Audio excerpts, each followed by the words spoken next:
Chairs No Waiting, episode number 448, listener feedback, number 36. Two Chairs No Waiting is brought to you each week by the folks over at weaversdepartmentstore.com. Head over to Weavers and check it out. Hey, it's October as I'm recording this. You got to get an Old Man Rimshaw print. That's right, you can get Old Man Rimshaw and hang in your own house. Don't worry, those eyes will follow you around, but it's probably just the lighting. You can also get a Mayberry pennant, the good old orange and blue Mayberry pennant. Definitely want to have those hanging around your house. And don't forget to get the 2018 Andy Griffith Show wall calendar all over at weaversdepartmentstore.com. Two Chairs No Waiting is also brought to you by donations by folks just like you. Thank you for supporting me over at Patreon. Head over to patreon.com/2chairs and you can support the show. Hey, everybody, I'm Alan Newsom, your host here at Two Chairs No Waiting. And wow, we have got a lot of stuff to cover tonight. All kinds of feedback that we've been getting the last several weeks. And I'm finally getting around to actually getting the feedback stuff out to everybody. So let's head over and go ahead and get started on that. We've got a good bit of it. We got voicemail, we've got written feedback. So here we are with listener feedback. The first one is from Barry.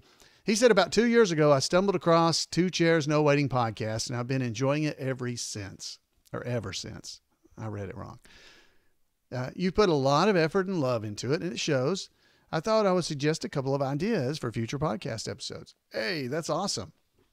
Number one, he said, how about discussing a bit of the nonfiction history of Mount Airy, North Carolina, and possibly the surrounding towns that were mentioned on the Andy Griffith Show? For example, quite a few notable people were from or lived for a time in Mount Airy, many more than I would have expected in a town of that size. That's a good idea. Take a little bit of research, but I'll see what I can do about that. Thank you, Barry. That's his first suggestion. His second one, and I've already emailed him about this, by the way. He is talking about the Archive of American Television. It has a treasure trove of video interviews of people who worked on both sides of the camera in the world of television. The Andy Griffith Show fans might enjoy the interviews done with Andy Griffith, Don Knotts, Sheldon Leonard, and many others. And he is exactly right.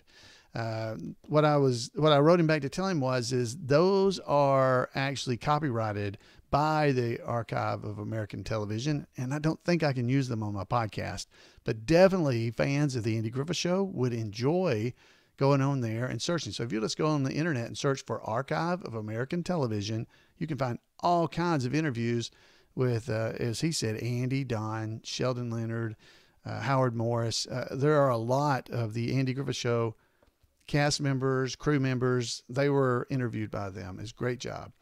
Hey, and finally, Barry said, I scanned past Two Chairs No Waiting episode titles and didn't spot any of these topics. So hopefully I'm not being redundant. Thank you for the great work. Regards, Barry. Barry, thank you so much for the suggestions. I'm 448 episodes into the podcast, and, I can use all the help I can get for ideas. So thank you. We'll be checking those out. So let's move right along. So Tim B, I'm not using their last names because maybe they don't want their last names used. I didn't know. He wrote in regarding episode number 445, which was the Mayberry Days Report 2017. He said, great show, Alan, as always. And you were wondering how you could keep on going, because I did wonder that. Well, let me say that the shows keep getting better and better. We were only at Mayberry Days on Saturday, but had a blast. We saw the parade and attended an autograph session and ended with Professor Brower's class. It was fantastic. Sure did enjoy your interview and Jan's pictures. Randy's broadcast was very good too. I think next to the Andy Griffith Show, my second favorite show is Gomer Pyle USMC. When I was in the Marines way back in 1972, there were many times we would have fun using some Gomer lines while at work. Great memories. So thank you, Tim. Thank you. I'm glad you enjoyed Mayberry Days. And I'm sorry you could only be there Saturday, but hey, at least you got to make it there. Thanks for taking time to get with us here. And next up, we got Phil. Now, Phil, let's just go on and read these first. He wrote in about Two Chairs No Waiting episode, really 159 and 160. He said, well, it took me a few years to finally catch this episode because I don't know how long ago that was, 2011 maybe. But I made it.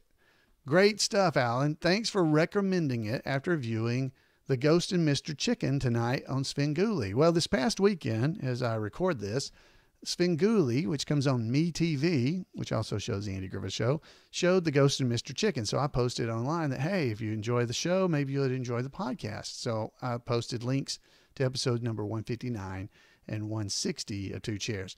He goes on to say, thoroughly enjoyed both parts of the Ghost of Mr. Chicken episodes, because there were 2 parts, obviously. Wow, the number of Andy Griffith Show actors that were in the movie is incredible. How great it would be to have a DVD of the movie with commentary from Don Knotts or any of the actors involved. This has always been my favorite Don Knotts movie. The scene where he makes his speech at the picnic is absolute genius, performing his nervous man character to perfection. Let me clarify this. Thank you for having me. That's Phil actually wrote that. I just didn't throw that in. But thanks, Phil. I'm glad you enjoyed the episode there. And I got another one from Phil. Wait, nope. I have a copy of it. That's what it is. So let me let you listen to this, because I had this call come in. Let's see. Do I want to do it now? No, we're going to wait. So we got some more coming in from Phil in a few minutes. So let's go on and see from Susan. So Susan wrote in about episode number 444, getting ready for Mayberry Days 2017. She said, love the Facebook photos posted during Mayberry Days 2000, or videos. I'm sorry. I posted videos during Mayberry Days when I could. And she said, love the Facebook videos posted during Mayberry Days 2017. Many thanks to Floyd and Alan. They each created some. So glad the weather cooperated in North Carolina this year. My favorite, most helpful information from Floyd. I'm not responsible if one lobe is higher than the other. Good one to know. So that was from Susan. Susan, thank you for taking time to write in. We got one from Jay. Now, Jay is going back. He's talking about a James Best interview. Now, this is back in episode number 38. And remember, we're at 400 and... what number is it? 448. So this is a long time ago, the first year of the podcast. And Jay says, as crazy as the world is now, you hate to turn the TV on sometimes. It's always good when old Westerns or Andy Griffith come on. You know, the grandkids can watch it without cursing or talk of romance every 2 minutes. There will never again be a time going forward as good as the past that we know it to be. I really miss those good times also.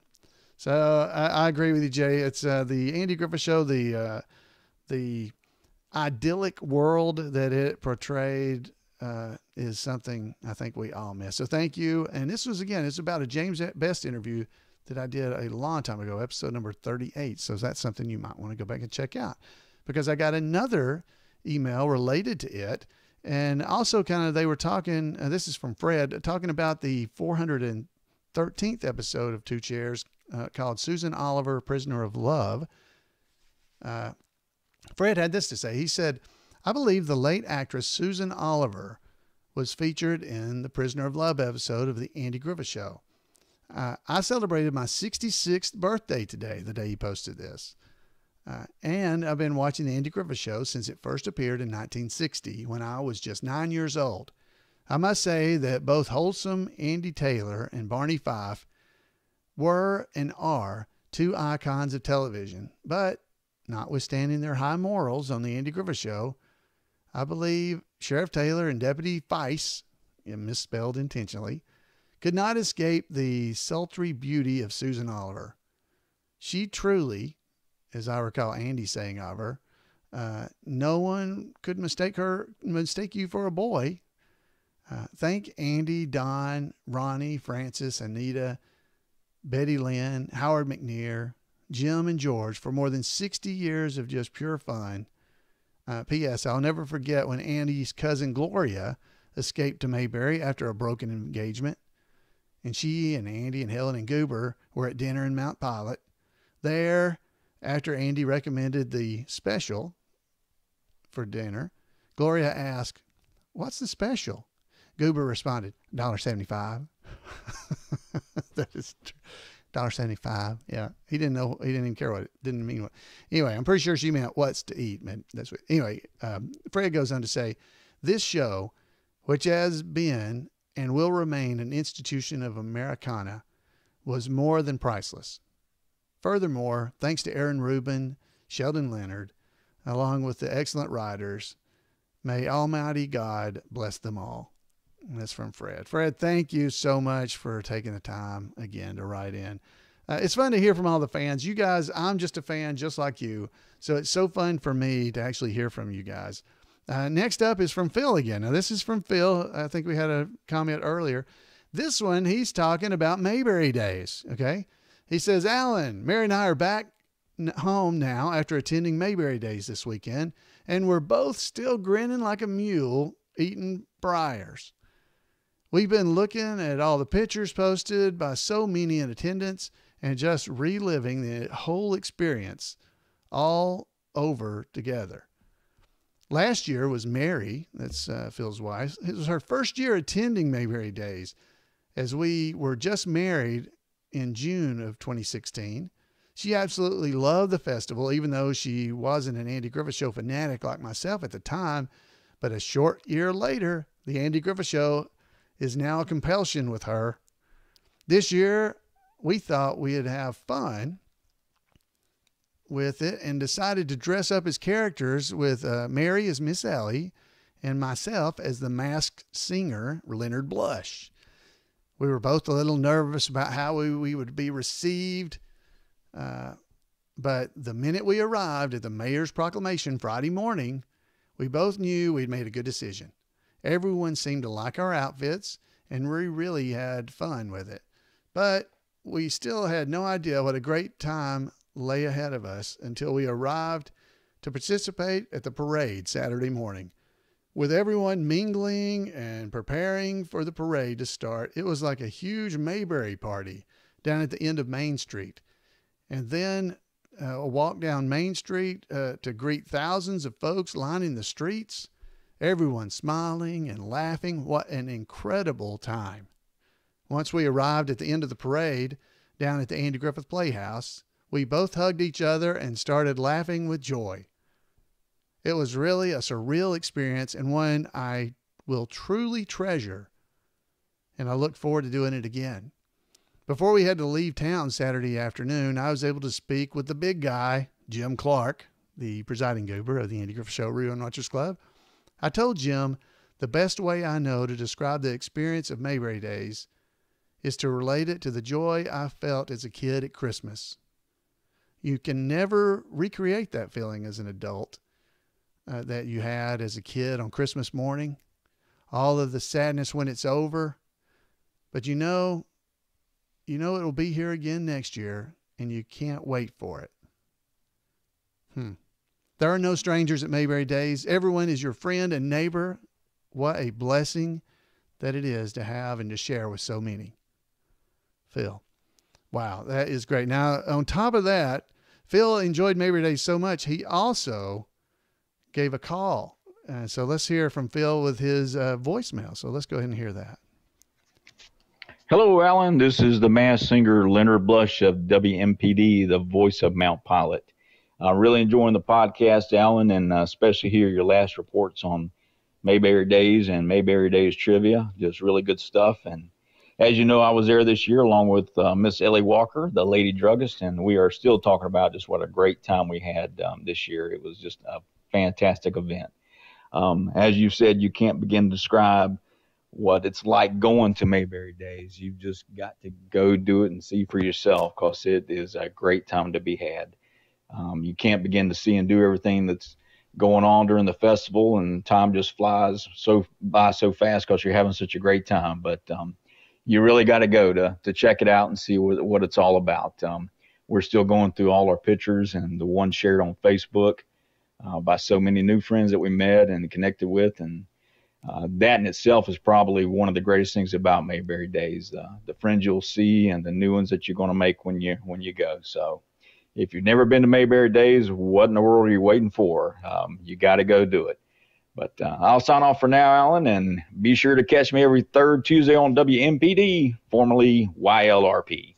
Take care, brother. We'll see you. Goodbye. Leonard Blush, Leonard Blush, Leonard Blush. Yeah. So there you go. There's Phil. He dressed up as the Masked Singer. We had a lot of fun folks, and his wife there is Ellie. Wow, what a great time. And it is so fun to hear from people that's the first time they've done something like that. You know, these are adults dressing up as characters from the Andy Griffith Show. And so I can understand the apprehension. It's not something you do every day, but wow, it was appreciated by everyone in attendance at Mayberry Days. And I know Phil enjoyed it. So let's go on here. We got another one from Tony. He says, Alan, you're doing a fantastic job. I've really been enjoying the podcast. I've got a question. Are there ever any Mayberry events out where I am in California? I keep up with the e-bullet events, but I never notice much out here. And he goes on, P.S. Episode suggestions. Maybe a countdown of your top 10 episodes. And just a walk and talk us through the episodes like you've done in the past. I know you mentioned that you felt like you were cheating, but it isn't. We all love your take and your infectious love for the show. It was super fun listening experience. My 2 cents for 2 chairs. Take care, buddy, Tony. So Tony, I think I emailed him back and told him, I hope I did, but if I didn't, the events are held that we have each year, for all these different events that we do. They're held wherever an organizer puts an event together, because they end up having to bring in the tribute artist and cast members. They have to pay to bring those in so that they can do an event in a town or a theater or whatever kind of event it might be, a festival like the one at Mayberry Days, or an event like we did in Statesboro, Georgia a few weekends ago that was a theater show. There's always got to be someone who organizes the event. Well, there's really nothing going on out in the California area. So that's there's just nothing going on out there. So really, no, I don't know of anything really past, I guess, Indiana west. I mean, there might've been something there, but that's about it. So, all right. So thank you again, Tony. No, was it Tony? Where was it? Yeah, Tony, for writing that in. All right. So let's go on here to, let's see this one. We got several. This is all reference to episode number 447. It says it takes 9 for 9 years. That was last week's episode. These are from YouTube. And Wendell says, congratulations on 9 years. Joe, he said, that was a very interesting show. Thank you, Joe. And Eric Norquist, now that just happens to be Margaret Carey's son, and he's going on the cruise with us coming next week, says, congratulations, Alan. 9 years. I haven't the attention span to, and it just goes away. So, do you get it there? Yeah, 9 years. I haven't the attention span to, he got distracted. That's funny. Anyway, so thank you, Eric.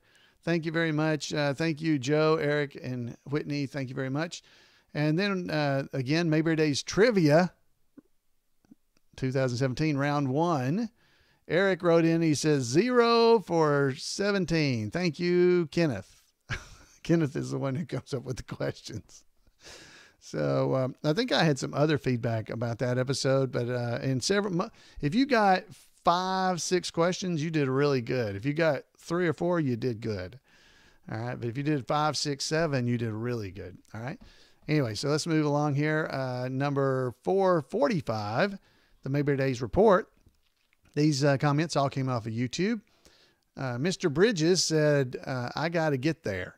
So he's got to make it to Mayberry Days. That is so true. Sandy Ocean said, what a great recap of the event, especially the ones where we can't go. She appreciates that, in other words. Sarah and I enjoyed Colonel Tim's, and it's always jam-packed with great skits, music, and performance. Miss Mayberry's mom. Oh, so that's Sandy. Oh, I didn't even realize who that was. Let's see. Justin, he said, a great report. Thank you. Cowboy said, great show, Alan. Thank you. I appreciate it. I'm glad. The report was just hard to do because there was so much I just couldn't describe it. Let's see. This is DFW Boxing is back. That's who posted it. He says, I'll keep it real simple. Your favorite episode. Please, no cop out. I realize you've probably been asked this multiple times, but if there was only one episode you were ever allowed to watch, what would it be? He says, trust me, I know about the shows. I've been to Mount Airy a few times, et cetera, et cetera. What's your favorite episode? And, I answered him, and I think I told him, because it's really a hard question. I believe I told him Convicts at Large. That's probably my favorite episode this week. But I really like that one. Floyd's funny. Yeah, better watch it, Al. I love that. Maud, Al, if those hamburgers are ruined, I'm not responsible. Anyway, I like that episode. And Eric Norquist, who's a frequent commenter. We appreciate Eric. Thank you. He said, a wonderful time was had by all, talking about Mayberry Days. So thank all you guys for writing in. We got one more set. This is about the James Best Mayberry Days 2007 interview. That was episode number 442. Got two comments. One from Geocaching Vlogger. That's what his name is. He said, that was such a treasure. Thank you for sharing. I've met both James and David Browning, James Best and David Browning. So good. So yeah, that's true. And then another one by Eric Norquist. He says, Alan, one of my favorite Two Chairs episodes yet. See you in a couple of weeks. So he saw us at Mayberry Days. So thank you, Eric. Thank you to all who wrote in and called in. We got a couple of more voicemails. So let me jump over here and play those for you. The first one's from Sandy, who we heard from a minute ago. So let's hear from Sandy. Hi, this is Sandy Blaine, otherwise known as Saras or Miss Mayberry's mom. I hope this is short enough. This was our 5th Mayberry Days. Daryl from Mayberry on Maine got us there the first year, and the second year, you, Alan, turned it into an annual event as you brought us into the family. Sarah started listening to the podcast, and our world expanded. When we attended our first meetup 3 years ago, Goober Fife created Miss Mayberry, and that has made a huge difference in Sarah's life. Now, when we attend Mayberry Days, she is recognized, which is fun and enriches her life so much. The Mayberry family is so kind to everyone, including those with special needs. The world may think there isn't much they can contribute, but because of Mayberry, they are given opportunities to be involved in community and give as much as they receive. All the tribute artists are amazing, selfless people that seek to make each of us look for the good in this wonderful life God has given us. I want to thank you, Alan, for all you and Jan do through the year. It blesses us more than you can know. Thank you. Bye. Wow, that's very humbling. And I want to thank you for writing in and telling us that. And since we heard from Miss Mayberry's mom, I figure we better hear from Miss Mayberry. So here's Miss Mayberry. My favorite part of the Mayberry Days is Colonel Tim's show. I'm glad to see Floyd and everybody again. I'm glad to meet Ronnie Turner. Great job this week in Mayberry History. My favorite part of Mayberry Days is everything. I enjoy Colonel Tim's show. Keep up your podcast. Wow. Thank you, Sarah. Thank you. And yeah, her big weekend there was meeting Randy Turner. And if you'll remember, Randy Turner said one of his big things was meeting Sarah. So it is great to hear from great people like these. I want to thank everybody that wrote in. Now, Sarah is the one that always reminds me not to forget to do the Mayberry History Report. Now, the Mayberry History Report this evening is a little different than our normal reports. If you watch the video version, I usually have pictures and things that go along with this. There were no pictures for this one at all. So this is a little unusual because Randy's reporting about stuff that is really historical about the Andy Griffith Show. And I think you're going to enjoy this. Great information that you would never have gotten anywhere else. So let's go over and hear from this week in Mayberry history.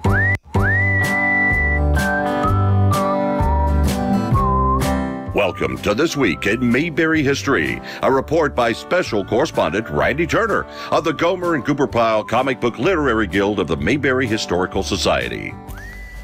Coby Ruskin was born on October the 15th, 1911.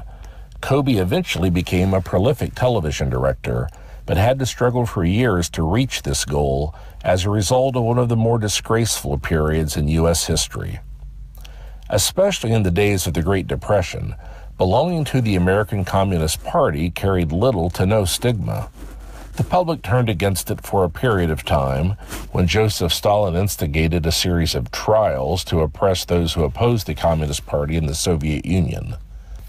It was during this time, beginning in the mid-1930s, that Hollywood studios saw the party as a convenient scapegoat when their employees organized and sometimes went on strike, alleging it was a result of communist agitators, when history has shown it was rooted in the poor treatment the studios often gave their employees. Our government formed the now notorious House Un-American Activities Committee, or HUAC, which in 1938 declared communism was rampant in Hollywood. The alliance of the United States and the Soviet Union during World War II lifted the party's credibility for a time, but by 1947, a number of Hollywood writers and directors were called to testify. When 10 refused to cooperate, they were cited for contempt and quickly fired by the studios. Coby was implicated on much less grounds than even the Hollywood 10.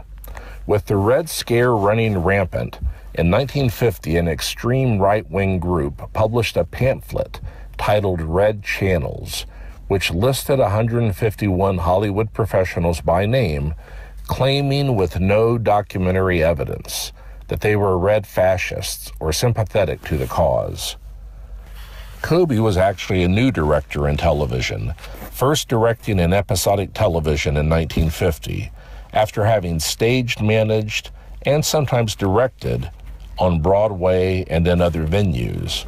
But after being included in the Red Channels blacklist, his ability to find work in Hollywood was limited. He was hired as a director only once more and had to work as an assistant director on 2 other projects, being an uncredited assistant director in one of them. In order to survive yet still work in the craft he knew, Coby was forced to relocate to the United Kingdom, a country that welcomed him. There, he directed a number of television projects, even directing Bernard Fox, later to be known to us as Malcolm Merriweather.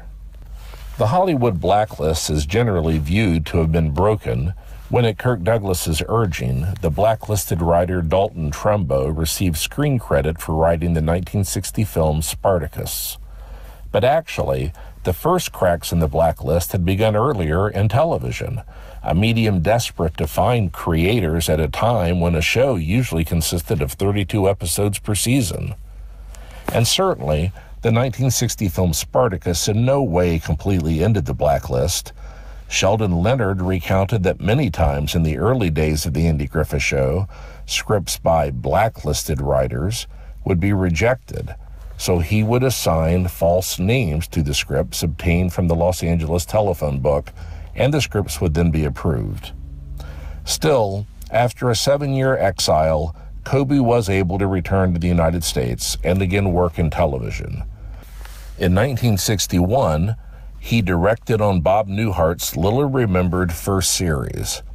The following year, Sheldon Leonard hired him to direct on both The Danny Thomas Show and The Dick Van Dyke Show.